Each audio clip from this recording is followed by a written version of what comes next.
All right, guys, I'm going to do a quick market update as we're going into this week. It's a very important week in terms of the earnings that we have.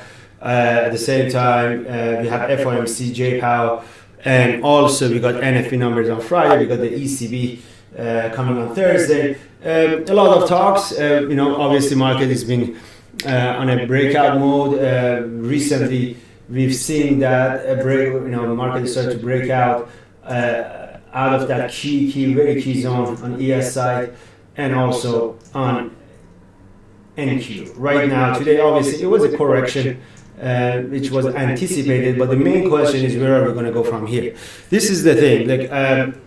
The market has been rallying significantly, and this assumption that it's a very complicated in details, because I'm going to do the video for like 4, 5, 6 minutes, and I'm just trying to put something out there to make sure that we see both sides. That anticipation of a Fed going into this FOMC meeting, I think, which is the most important X factor. Obviously, the backdrop is on Friday, which is NFP numbers, and that can change things a little bit. But is Jay going to go with 2.5 or go with 0.50?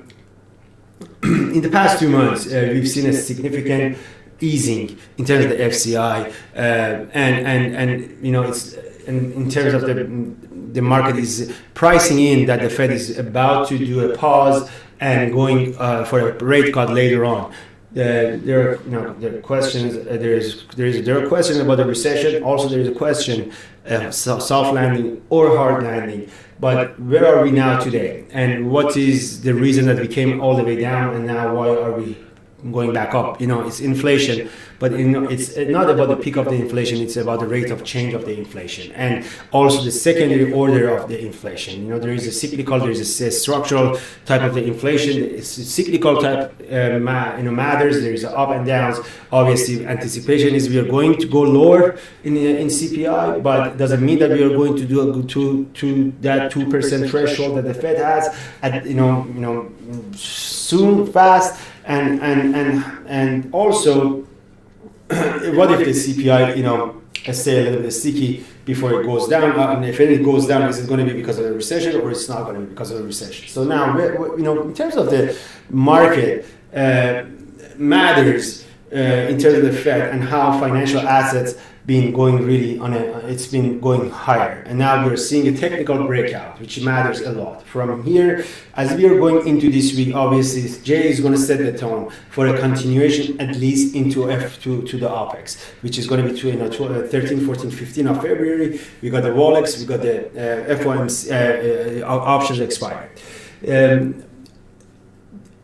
Market is pricing in full mode 2.5, but knowing what we have on the left hand, which is very naked, we got to also keep in mind if Jay doesn't go with 0.25 and do 0.5, market might not going to take it as a friendly indication and going to react into it. And that's something that if it happens, market can take a big hit. Obviously, it's a binary event. If J goes with 0.25, then there's that binary wall crush, feedback loop, significant push, which my anticipation is it's going to backtest that 4180-ish zone, which was in December 2022. But if the J doesn't do that, then there is a potential for some retracement back. Obviously, for now, unless the market lose the MBB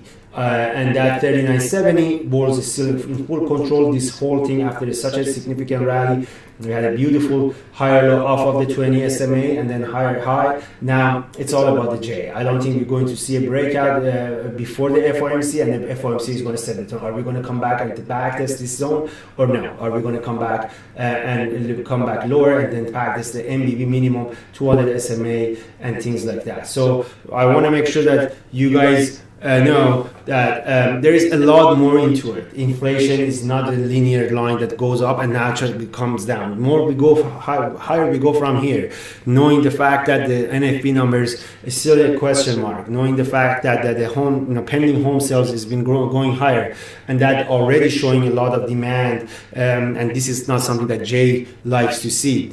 These are all inflationary. So Jay want to see the consumers start to gets weakened, not stronger, and that's contrarian to what they've been preaching. So higher for longer matters, I think, in my opinion, and there is a very good chance that I can see that the Fed is actually going to do a 0.5, and if that happens, the chances for the market to react negatively is going to be higher. So going into this event, don't take it as granted that it's a pause and it's a 0.25, which definitely can be the case, and there is a very good chance for it, and market can react to it. But there is also another side to this, and that's that if it's going to be 0.5%, which is going to create a lot of issues for at least shorter term. So market right now is probably going to wait for it to, that 4K 420 ES, 4K SPX is probably going to be the magnet. Obviously, intraday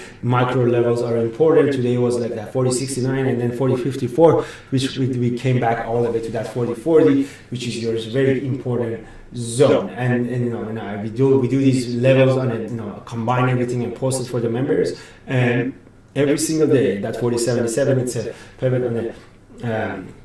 Basically weekly for the market, very key zone, which rejected it today off of it, like the 0.5 tick.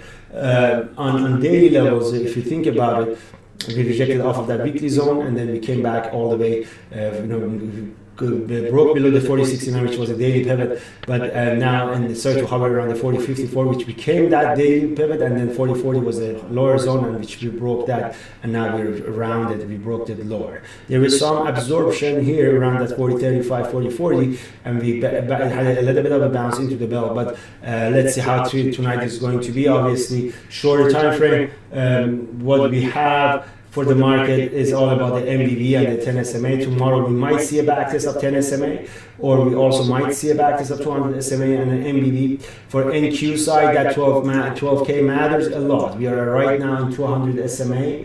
Again, on a daily chart, on a weekly chart, we are above that zone. And then also, because we might even see a ramp in pre-CPI, pre-FOMC. So we got to consider every possible scenario. So I just wanted to make sure that you guys are aware of this whole thing, that what with the conditions and FCI and what we've been seeing, specifically the past 2 months, and how financial asset prices started to rally, and this sentiment on the street that we gotta go to 4,200, we gotta go to 4,300. We probably gonna go. I mean, we might go, but if Jay does 0.5. That could bring some turbulences, a shock, which market is not really prepared for. That kind of a news, you're probably not going to like it, and it's going to react negatively. If we get through this few days and then Jay doesn't ruin it for the bulls, then there is a potential for 4180, 4230 to 4250, which is your 20 SMA MBV, and then obviously a little bit higher.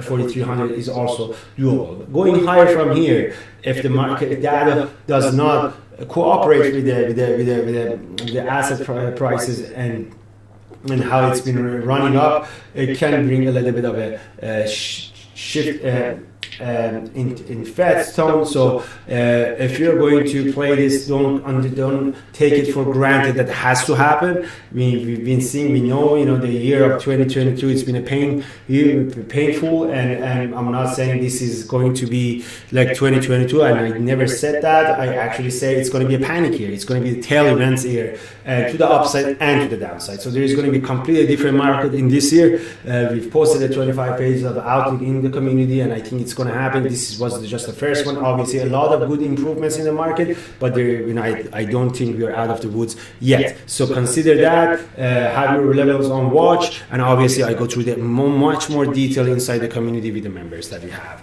That's all it is. Have a good one. We'll talk soon.